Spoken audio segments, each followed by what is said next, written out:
Bonjour, je suis Céline Pascolini, coach et sophrothérapeute. Aujourd'hui, je vais vous parler du diagnostic adulte du syndrome d'Asperger.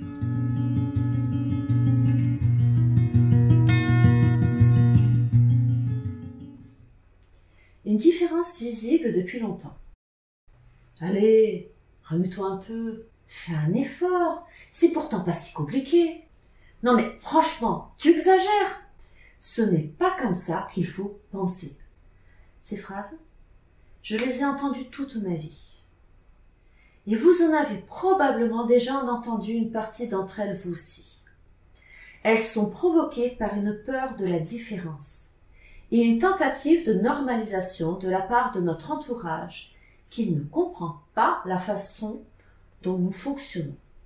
Ce décalage était présent depuis notre enfance. À l'époque, je m'en rendais pas toujours compte. Maintenant, avec du recul et mes yeux d'adulte, je peux revoir le désespoir dans le regard de mon père. Il avait du mal à supporter, en tant qu'instituteur, le fait d'avoir une fille avec un haut niveau de difficulté d'apprentissage et des réactions incontrôlées qu'il ne comprenait pas. À l'époque, mes parents ne pouvaient pas comprendre ce qui se passait. Personne ne parlait d'autisme pour les enfants capables de parler.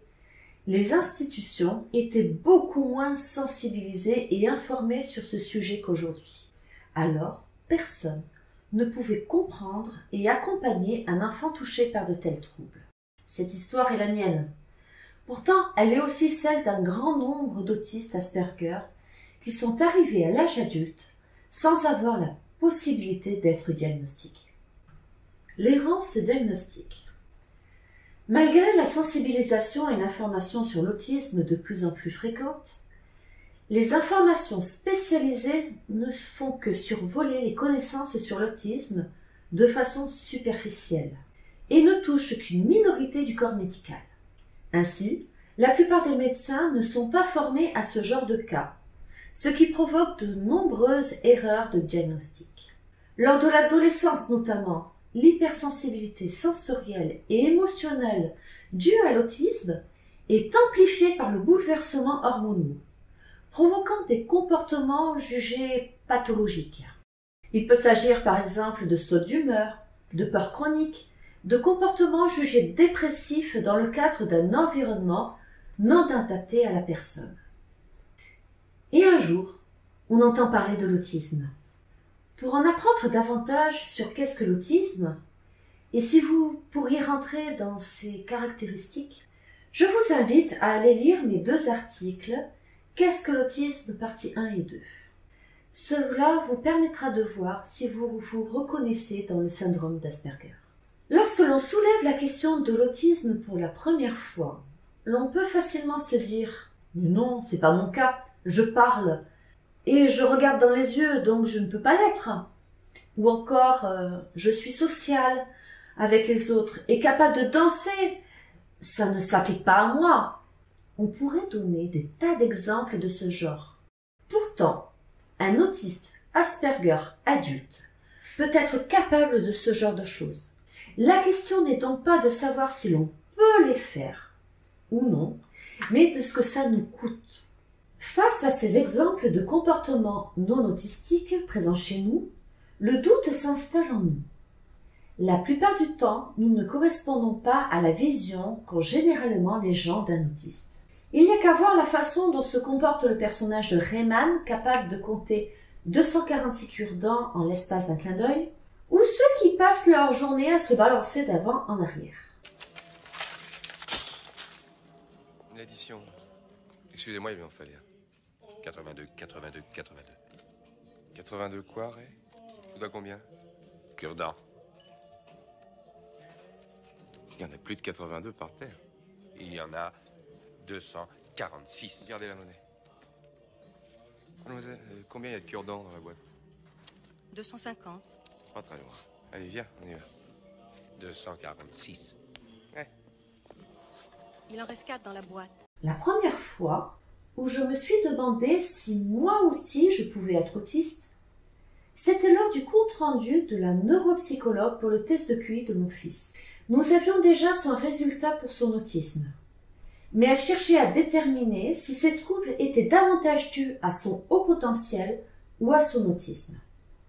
Lorsqu'elle se mettait à évoquer les difficultés de mon fils au collège, je ne comprenais pas ce qu'il y avait d'anormal. J'avais les mêmes caractéristiques.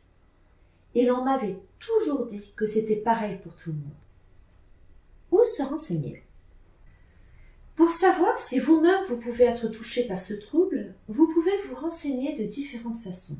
Sur mon blog, vous trouverez les articles « Qu'est-ce que l'autisme ?» partie 1 et 2 qui pourront vous éclairer.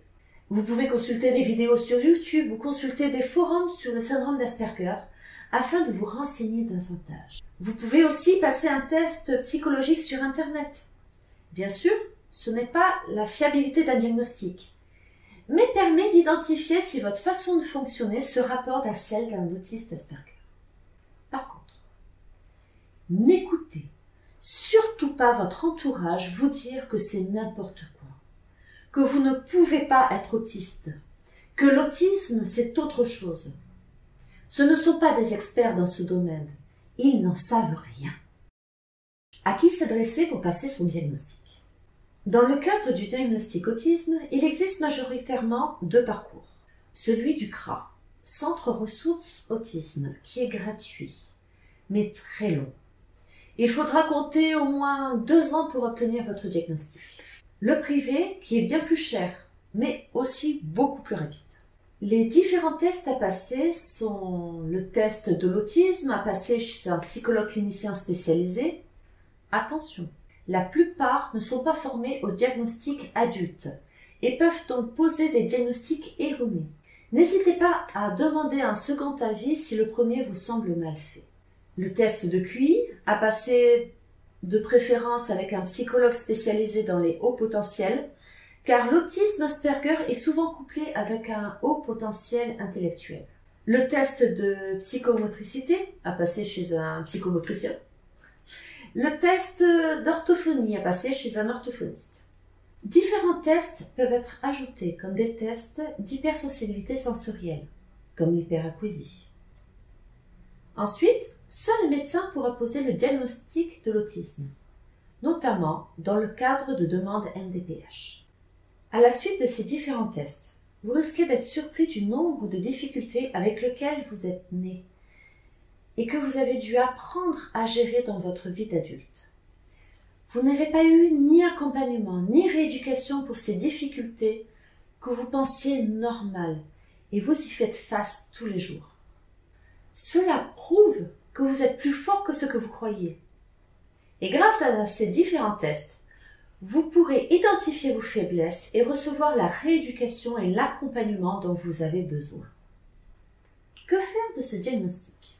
Tout d'abord, il faut que vous sachiez que vous pouvez déposer un dossier à la MDPH, Maison départementale des personnes handicapées. Cela vous permettra d'obtenir une reconnaissance de travailleur handicapé, utile afin d'obtenir des adaptations sur votre lieu de travail ou différentes aides éventuelles dans la recherche d'un emploi, ainsi qu'une carte de priorité, qui pourra vous permettre d'être aidé plus facilement dans les lieux publics, comme être prioritaire aux caisses de supermarché.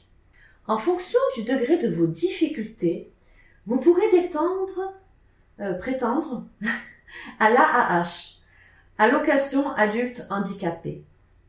Vous pouvez aussi prétendre à une aide à domicile, ainsi qu'à des aides financières pour vos rééducations. La MDPH peut prendre jusqu'à 6 mois pour vous répondre, alors ne vous inquiétez pas si vous ne recevez pas de réponse à votre dossier tout de suite. Gérez l'après-diagnostic. Une fois que vous aurez votre diagnostic, vous saurez. Vous aurez un mot sur vos difficultés. Dans les faits, rien n'a vraiment changé. Pourtant, savoir que l'on n'est pas juste bizarre ou idiot fait toute la différence. Vous allez porter un autre regard sur votre vie, sur votre enfance, comprendre davantage de choses sur vos réactions que vous ne compreniez pas jusqu'à présent. Ce processus durera plus ou moins longtemps en fonction des personnes. L'important sera surtout ce que vous allez mettre en place dans votre vie, les changements que vous apporteront le diagnostic seront subtils mais puissants. Je vous conseille vraiment, une fois que vous saurez quelles sont vos difficultés, d'agir et de vous rééduquer. N'hésitez pas à vous faire accompagner dans cette phase de transition qui changera beaucoup de choses dans votre vie. Merci d'avoir regardé cette vidéo. Si vous voulez en apprendre plus sur le syndrome d'Asperger, je vous invite à consulter mon site asperger-zen.com. À bientôt!